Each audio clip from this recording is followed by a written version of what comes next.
అందరికి నా నమస్కారాలండి. ఇప్పుడు ఈ వీడియోలో మనం విలియం ఎర్నెస్ట్ హెన్లీ రాసినటువంటి 'ఇన్విక్టస్' అజేయుడు అనేటటువంటి పోయెమ్ యొక్క నోట్స్ చూస్తున్నాం.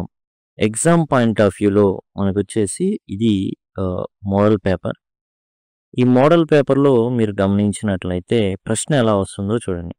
How does the speakers journey from darkness and struggle to self mastery reflect the theme of resilience in phase of adversity? ఇది ఇన్విక్టస్‌కి సంబంధించినటువంటి ప్రశ్న. ఎన్ని మార్కులకి? 4 మార్కులకి. ఎన్ని పదాల్లో రాయాలి? 150 పదాల్లో రాయాలి. ఈ కన్సిడరేషన్‌లో ఈ నోట్స్ అనేది ఆ విధంగా ప్రిపేర్ చేయబడింది. ఇన్విక్టస్ అంటే అజేయుడు అని అర్థం. అంటే అన్కాంకరబుల్, ఏది కూడా అతన్ని జయింపలేదు. William Ernest Henley was a British poet. ఇతను బ్రిటిష్‌కి సంబంధించినటువంటి కవి, రచయిత మరియు విమర్శకుడు. He is best known for powerful poem Invictus. William Ernest Henley యొక్క మెయిన్ అండ్ పవర్ఫుల్, అతను రాసినటువంటి అత్యుత్తమ రచన ఏదైనా ఉందంటే అది ఇన్విక్టస్ అజేయుడు అన్నమాట. ఈ పోయమే. Henley was a prominent figure in London's literary scene. లండన్‌లో లిటరరీ ఏవైతే గ్రూప్స్ ఉంటాయో అందులో విలియం ఎర్నెస్ట్ హెన్లీకి చాలా ప్రత్యేకమైన స్థానం ఉంది. ఎందుకంటే అతను పడిన కష్టాల నుండి ఇన్స్పైర్ పొంది ఇన్స్పిరేషన్‌గా తీసుకొని ఎన్నో రచనలనేవి చేయడం జరిగింది. అందులో ఒకటి రాబర్ట్ లూయి స్టీవెన్సన్ రాసినటువంటి 'ట్రెజర్ ఐలాండ్' అనేది చాలా పాపులర్. పిల్లల్లో పాపులరే అండ్ పెద్దల్లో కూడా ఇది చాలా పాపులర్ అయినటువంటి కథ 'ట్రెజర్ ఐలాండ్'. ఒక నిధి ఉంటుంది. ఆ నిధి కోసం బయలుదేరతాడు. ఆ నిధి క్రమంలో ఒక అబ్బాయి కూడా ఉంటాడు. ఒక అబ్బాయి కూడా ఇన్వాల్వ్ అయ్యి ఉంటాడు, మెయిన్ పాత్ర. ఈ సర్ లాంగ్ జాన్ సిల్వర్ అనేటటువంటి ఒక క్యారెక్టర్ ఉంటుంది. ఈ లాంగ్ జాన్ సిల్వర్ ట్రెజర్ ఐలాండ్‌లో ఒక పాత్ర, చాలా ప్రముఖ పాత్ర. ఇతనికి ఒక కాలు ఉండదు. సరే, కాలు లేకపోతే కుంటి నడక నడుచుకుంటా ఏం పాత్ర లేదు కదా! అద్భుతమైనటువంటి అతని చుట్టే తిరుగుతుంది కథ మొత్తం కూడా. అది ఎవరి నుంచి ఇన్స్పైర్ అయ్యి రాబర్ట్ లూయి స్టీవెన్సన్ రాశాడంటే విలియం ఎర్నెస్ట్ హెన్లీ నుంచి ఇన్స్పైర్ అయ్యి రాయడం అయితే జరిగింది. చూడండి, ఇప్పుడు మీరు చూసినటువంటి ఏదైతే నోట్స్ ఉందో అది మీరు పీడిఎఫ్ పొందాలి అనుకుంటే పర్చేస్ చేయొచ్చు. అండ్ 9 లెసన్స్‌కి సంబంధించిన నోట్స్, సమ్మరీస్ అయన్నీ కూడా మీకు అందుబాటులో ఉంటాయి. మీరు చూస్తున్న ఈ వీడియో యొక్క డిస్క్రిప్షన్ గనక ఓపెన్ చేస్తే ఈ విధంగా కనబడుతుంది. దీన్ని గనక అదిగోండి, ఇక్కడ new intermediate first year English ODC 1 all lessons notes అని ఇది ఉంటుంది. క్లిక్ చేయంగానే మీకు ఈ విధంగా ఓపెన్ అవుతుంది. మీరు పర్చేస్ పూర్తి చేయంగానే వెంటనే డౌన్లోడ్ అని వస్తుంది. అక్కడి నుంచి పొందొచ్చు. మీ మెయిల్‌కి కూడా లింక్ అనేది వస్తుంది. అక్కడి నుంచి కూడా మీరైతే డౌన్లోడ్ చేసుకోవచ్చు. ఇక మనం ఈ పోయెమ్ సంబంధించి చూసినట్లయితే ఇన్విక్టస్ ఇక్కడ మనకి క్వెషన్‌లో ఉంది. ఎలా ఉంది అంటే డార్క్‌నెస్, అతని జీవితం అంతా కూడా చీకటితోనూ పోరాటంతో ఉండిపోయింది. డాక్టర్లు రెండో కాలు కూడా తీసేయాలన్నారు. ఒక్క కాలే కాదు, రెండో కాలు కూడా తీసేయాలనుకున్నారు. అప్పుడు అతను ఏం చేశాడంటే మామూలు డాక్టర్లు కాదు, దీని మీద పరిశోధన చేసే డాక్టర్లు ఎవరైనా ఉంటే నా మీద పరిశోధన చేసుకోవచ్చు అనేసి వాళ్ళ దగ్గరికి వెళ్ళాడనమాట. The poem Invictus is about being strong. చాలా స్ట్రాంగ్‌గా ఉండడం, ఎట్లాంటి కఠిన పరిస్థితులు లొంగకుండా ఉండడం. అండ్ బ్రేవ్, ధైర్యంగా ఉండడం. Even when life is very very hard. చాలా కష్టంగా ఉన్నప్పటికీ కూడా లైఫ్ అనేది ఎలా ఉండాలంటే తల వంచకూడదు, భయానికి కూడా లొంగిపోకూడదు. ఆ విధంగా ఉండాలి. ఇన్విక్టస్ అంటే మనం చెప్పుకున్నాం అజేయుడు, అన్కాంకర్డ్. లాటిన్ భాషలో ఇన్విక్టస్ అంటే అన్కాంకర్డ్ అని అర్థం అనమాట. అన్కాంకర్డ్ అంటే అజేయుడు. The poet William Ernest Henley wrote this poem while he was suffering from a serious illness. యాక్చువల్‌గా అతనికి చాలా చాలా భయంకరమైన వ్యాధి ఉంది. ఆ వ్యాధి వల్ల ప్లేగు ఏదైతే ఉందో అలా వచ్చింది. క్షయవ్యాధి, క్షమించాలి, ప్లేగు కాదు, క్షయవ్యాధి. ఆ క్షయవ్యాధి వల్ల ఒంట్లోని ప్రతి పార్ట్ కూడా కుళ్ళిపోవడం జరిగింది. మొదటగా కాలు, దాన్ని తగ్గించాలని చూశారు కానీ కాలైతే తీసేయాల్సి వచ్చింది. Last 1 of his legs. ఒక కాలునైతే కట్ చేసేశారు. లేకపోతే ఏమవుతుంది, మొత్తం పాకుతుంది అండ్ నువ్వు చచ్చిపోతావు అని చెప్పారు. Despite the pain and problems, ఎన్ని బాధలు ఉన్నప్పటికీ ఎన్ని కష్టాలు ఉన్నప్పటికీ కూడా హీ డిడ్ంట్ గివ్, అతను తల వంచలేదు, తల వంచడానికి సిద్ధంగా లేడు. ఈ పోయం ఏంటంటే అతని యొక్క స్ట్రాంగ్ స్పిరిట్ని తెలియజేస్తుంది. చాలా బలమైన వేరే వాళ్ళైతే కుంగిపోతారు, సన్నగా అయిపోతారు, చచ్చిపోతారు. కానీ ఇతను అట్లా కాదు. ఏం జరిగిద్దో అది జరిగిద్ది, నేను మాత్రం అస్సలు తలొంచే ప్రసక్తే లేదు దేనికి కూడా అనేసి అతనైతే నిలబడడం అయితే జరిగింది. First stanza, the poet talks about darkness. అదే కదా యాక్చువల్గా మనం అడిగింది, డార్క్నెస్. ఇక్కడ మనం జాగ్రత్తగా గమనిస్తే అదిగోండి డార్క్నెస్, చీకటి, స్ట్రగుల్, అదే మనం ఇక్కడ చెప్పుకున్నాం. First stanza, the poem talks about darkness that covers him. Darkness అంటే కష్టాలు, ఎటెలాలో తెలియట్లా, ఆ డార్క్నెస్ గురించే కదా యాక్చువల్గా మనం ఇక్కడ చెప్పుకున్న క్వశ్చన్లో కూడా ఇచ్చింది. దిస్ డార్క్నెస్ స్టాండ్స్ ఫర్, దేని గురించి ఈ డార్క్నెస్ అనేది దేన్ని సూచిస్తుంది అంటే హార్డ్ టైమ్స్, కష్టకాలాలు, తన జీవితంలో ఉన్నటువంటి కష్టకాలాల్ని ఇది సూచిస్తుంది. ఈవెన్ ఇన్ సచ్ సిచ్యువేషన్స్, అట్లాంటి సందర్భాల్లో కూడా ఏం చేస్తున్నాను ఇతను జనరల్గా అయితే దేవుణ్ణి దూషిస్తారు. దేవుణ్ణి దూషించి ఏం దేవుడి అయ్యాను, ఏం నాకే నా కష్టాలు అన్న. ఈ thanks any god who gave him strength and a strong soul. అతను ఏం చేస్తున్నాడు, దేవుని ఘనపరుస్తాం.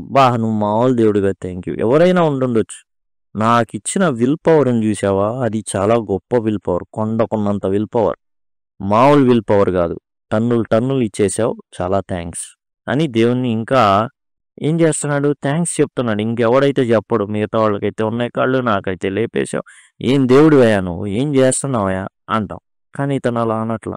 ఇన్ ద సెకండ్ స్టాంజాకి వచ్చేసి life has hurt him, struggles నుంచి అతను ఏం చెప్తున్నాడంటే జీవితం నన్ను చాలా దెబ్బేసింది. But he has not cried or shown fear. ఈ జీవితంలో మామూలుగా చెప్తారు, కాళ్ళు తడవకుండా సప్త సముద్రాలనైనా ఈదొచ్చు. అంటే మీరు కాళ్ళు తడవకుండా బోట్లో అయినా వెళ్ళేసి 7 సముద్రాలను కవర్ చేసి రావచ్చు మహాసముద్రాన్ని. కానీ కన్నీళ్లతో కళ్ళు తడవకుండా జీవితాన్ని మాత్రం ఈదలేవు అనేది సత్యం. అయితే ఇతను ఏంటంటే బాధపడట్లా, ఏడవట్లా, భయం చూపిట్లా. అంటే జీవితం ఎలా కొట్టిందంటే ఓ పెద్ద ఇటుకరాయి తీసి మాడు మీద పడేళ్ళని కొట్టింది. కొట్టిన దెబ్బకి హీస్ హెడ్ ఈజ్ బ్లడీ, తల మొత్తం రక్తం. కానీ జీవితం అయితే గట్టి దెబ్బేయచ్చు, తల మీద కొట్టచ్చు, రక్తం రావచ్చు, మిగతా వాళ్ళైతే కింద పడి గిలగిల కొట్టేసుకుంటారు. But he still stands tall. కానీ ఇతను మాత్రం నిటారుగా నిలబడి ఉన్నాడు. పళ్ళా కొట్టుకో, నన్ను మాత్రం పడేయలేవు. బాక్సింగ్ రింగ్ ఉంటుంది, అందులో అపోనెంట్ కింద పడితేనే ఓడిపోయినట్టు, నువ్వు ఎన్నైనా కొట్టు, వాడు నిలబడి ఉన్నాడు అంటే ఓడిపోలేదు అని.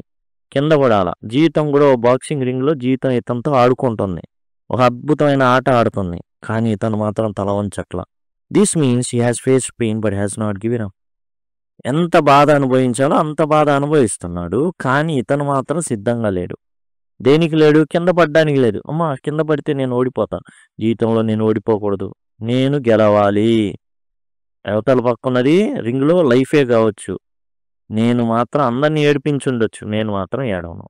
అందరూ ఏడ్చుండొచ్చు, కుక్కబట్టి ఏడ్చుండొచ్చు, సూక్తులు చెప్పొచ్చు, అదే సప్త సముద్రాలు కాళ్ళు తడవకుండా అయినా వెళ్ళొచ్చు, కానీ కన్నీళ్లు లేకుండా జీవితాన్ని నడపలేదురా అనొచ్చు, కానీ నేను మాత్రం ఏడవను. నెత్తి మీద కొట్టచ్చు, కింద పడి గిలగిలలాడి కొట్టుకుంటారు చాలామంది, కానీ నేను మాత్రం చేయను. నేను నిలబడే ఉంటా, ఈ రింగ్లో, బాక్సింగ్ రింగ్లో నిలబడే ఉంటా, నేను ఓడిపోను. కింద పడితే ఓడిపోయినట్టు. ఇక థర్డ్ స్టాంజా వచ్చేసరికి హీ టాక్స్ అబౌట్ షేడ్ అని చెప్తాడు. అదేంటంటే డెత్ అన్నమాట. And how life is full of anger and sadness. చాలా కోపం వస్తుంది ఇతనికి, భయంకరమైన కోపం వస్తుంది, బాధ వేస్తుంది. బట్ భయపడట్లా.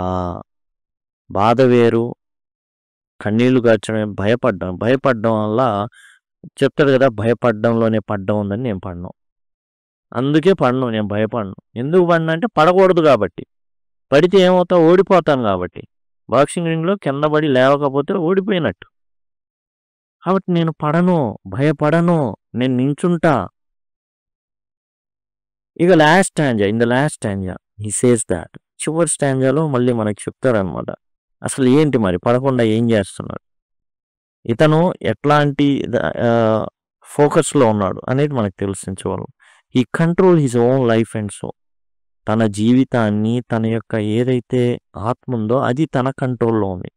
ఈ వ్యాధి కంట్రోల్లో లేదు. సెల్ఫ్ మాస్టరీ, ఇది సెల్ఫ్ మాస్టరీ చివరిలో చెప్పాడు చూసారా, ఏదైతే ఇది ఉంది చూసారా, he control his own life and soul అనేది, this is called self mastery. ఎక్కడి నుంచి? డార్క్నెస్. ఫస్ట్ స్టాంజాలో డార్క్నెస్ చెప్తాడు అండ్ లాస్ట్ స్టాంజాలో వచ్చేసి సెల్ఫ్ మాస్టరీ. మనం ఏమనుకుంటాం, అరే క్వశ్చన్ వేరేది ఇచ్చేసారా, బా చదవండి ఇచ్చే, ఏం లేదు అదే క్వశ్చన్ రాయడం. డార్క్నెస్ అనేది ఫస్ట్ స్టాంజాలో చెప్పాడు, డార్క్నెస్ అండ్ స్ట్రగుల్ సెకండ్ స్టాంజాలో మీకు స్ట్రగుల్ ఇవన్నీ కనబడతాయి. అండ్ చివరిలో వచ్చేసరికి ఏం జరుగుతుందంటే లాస్ట్ స్టాంజాలో మనకు వచ్చేసి సెల్ఫ్ మాస్టరీ అనేది ఉంటుంది. ఈ సెల్ఫ్ మాస్టరీ ఏంటంటే తన్ను తాను ట్రైనప్ చేసుకోవడం. ఇక్కడ చెప్పిన వాక్యం ఈ control his own life and సోలే ఇక్కడ చెప్పినటువంటి సెల్ఫ్ మాస్టరీ అనమాట. కాబట్టి ఈ విధంగా అతను ఏం చేస్తున్నాడంటే స్ట్రగుల్ టు సెల్ఫ్ మాస్టరీ ప్రయాణం అనేది సాగింది. దానిలో ప్రశ్న వస్తే ఇది రాసేస్తే ఇదే కదా చెప్పింది టోటల్గా, అదే మనం రాస్తాం.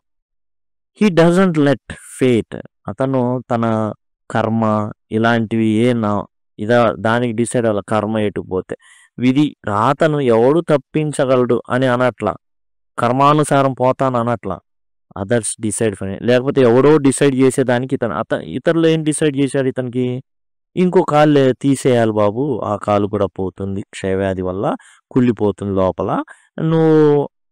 నీకు పోతాయి, నీ 2 కాళ్ళు పోతాయి, నీకు 2 చక్రాలు కుర్చీ ఏదో ఇస్తారు, నువ్వు నడుపుకోవడానికి. నువ్వు డిసైడ్ చేయనక్కల్లా నా జీవితాన్ని నేను డిసైడ్ చేసుకుంటా, సెల్ఫ్ మాస్టరీ. అరే ఈ డాక్టర్లు వద్దురా, ఎవడైతే క్షయవ్యాధి మీద రీసెర్చ్ చేస్తాడో వాడి దగ్గరికి వాడిని పోతే పని ప్రాణాలని, నేను మాత్రం 2వ కాలు తీర్చుకోను అనేసి వెళ్ళిపోయాడు. వెళ్ళి ఏం చేశాడంటే మీరు ఏ ప్రయోగం చేసుకుంటూ చేయండి, నా కాలు మాత్రం ఉండాలి. చేశారు, 2వ కాలు తీసేయడం అనేది జరగల. ఆ విల్ పవర్ ఈ లిటరరీ సొసైటీలో ఒక ఆశ్చర్యాన్ని కలిగించింది. చాలామంది రైటర్స్ డాక్టర్స్ చెప్తే అరే నీకు ఆయాసం ఉందిరా పోతావు పల్లెటూరుకి వెళ్ళిపోవంటే పల్లెటూరులోకి వెళ్ళి ఈడెళ్ళి చచ్చిపోయిన వాళ్ళు ఉన్నారు. ఇతను మాత్రం 2వ కాలు తీస్తున్నాయి జాంతనాయి. అలాంటి లిటరరీ సొసైటీలో ఇతన్ని చూసి చాలా ధైర్యం తెచ్చుకున్నారు, చాలా అంటే చాలా ధైర్యం తెచ్చుకున్నారు, ఇన్స్పిరేషన్ అయ్యాడు. ఆ ఇన్స్పిరేషన్తోనే ఏంటంటే లాంగ్ జాన్ సిల్వర్ అనేటటువంటి క్యారెక్టర్ని రాబర్ట్ లూయిస్ స్టీవెన్సన్ ట్రెజర్ ఐలాండ్లో ఉంచడం జరిగింది. This poem teaches us to be brave, ధైర్యంగా ఉండడం నేర్పిస్తుందండి, బలంగా ఉండడం నేర్పిస్తుందండి, అండ్ ఎప్పుడు కూడా తలవంచని తత్వాన్ని నేర్పిస్తుందండి. ఇది ఇన్వెక్టర్స్ ఏదైతే ఉందో దానికి సంబంధించింది. అండ్ టోటల్ మనం చూసాము. ఇదంతా కూడా ఏంటంటే మొట్టమొదట తానైతే జీవితంలో ఏదైతే రోగం వచ్చిందో, క్షయరోగం వచ్చిందో దానివల్ల సఫర్ అయ్యాడు బాగా. అండ్ ఇతను అయిపోయాడు అనుకుంటారు అందరు లిటరరీ సొసైటీలో. అలాంటి సందర్భాల్లో ఇతను మొక్కువని దీక్షతో భయపడడంలోనే పడ్డం ఉందని తెలుసుకొని ఏమాత్రం తలొగ్గకుండా భయపడకుండా అస్సలు నిలబడి తలబడి జీవితంలో ఎవరైనా పోవాల్సిందే, ఎప్పుడైనా పోవాల్సిందే, బట్ ఇతను మాత్రం చాలా డిఫరెంట్గా పోరాడి గెలిచి తన జీవితాన్ని మలుచుకుని జీవించాడు. కాబట్టి అంటే తర్వాత కాలంలో చనిపోయాడు, అది వేరే విషయం, ఎవడైనా పోతాడు కదా మామూలుగా. సెల్ఫ్ మాస్టరీ ఇది లూయిస్ స్టీవెన్సన్కి బాగా నచ్చింది. లిటరరీ సొసైటీలో అందరూ అనుకున్నారు ఈ పాత్ర మీదకి అతను లాంగ్ జాన్ సిల్వర్, అతనికి ఒక కాలు ఉండేది, స్పెషల్ కాలు పోయినా ఒక కాలుకి ఇంకొకటి ఏదో పెట్టుకొని తిరుగుతూ ఉంటాడు సంథింగ్. లాస్ట్లో కూడా ఇతను పిల్లోని చంపడానికి ట్రై చేస్తాడు, అంటే నెగిటివ్ షేడ్స్ ఉన్న క్యారెక్టర్. అయితే ఆ కాలు లేకపోవడం, అతను ఏమాత్రం తగ్గకపోవడం, ఇలాంటి లక్షణాలన్నీ కూడా లూయిస్ స్టీవెన్సన్ ఇతని నుంచి తీసుకోవడం అయితే జరిగిందనమాట. ఎవరతను? William Ernest Henley. చాలామందికి ఆ రోజుల్లో చాలా చాలా ధైర్యాన్ని నూరిపోసాడిన వ్యక్తి అనమాట ఇతను, విలియం ఎర్నెస్ట్ హెన్లీ. ఇదండి టోటల్గా. Thank you. అండ్ ఇలానే నోట్స్ ఇవన్నీ కావాలి అనుకుంటే మీరు వచ్చేసి ఈ విధంగా మీరు గమనించినట్లయితే టోటల్ మొత్తం ఉందండి. అండ్ ఇవన్నీ కూడా మీకు చక్కగా ఉపయోగపడతాయి. అండ్ టోటల్ మీరు చూసినట్లయితే ఇక్కడ అవన్నీ కూడా మీకు కనబడతాయి. అన్నీ కూడా ఉన్నాయి గ్రామర్తో సహా. దయచేసి గమనించండి. Thanks a lot.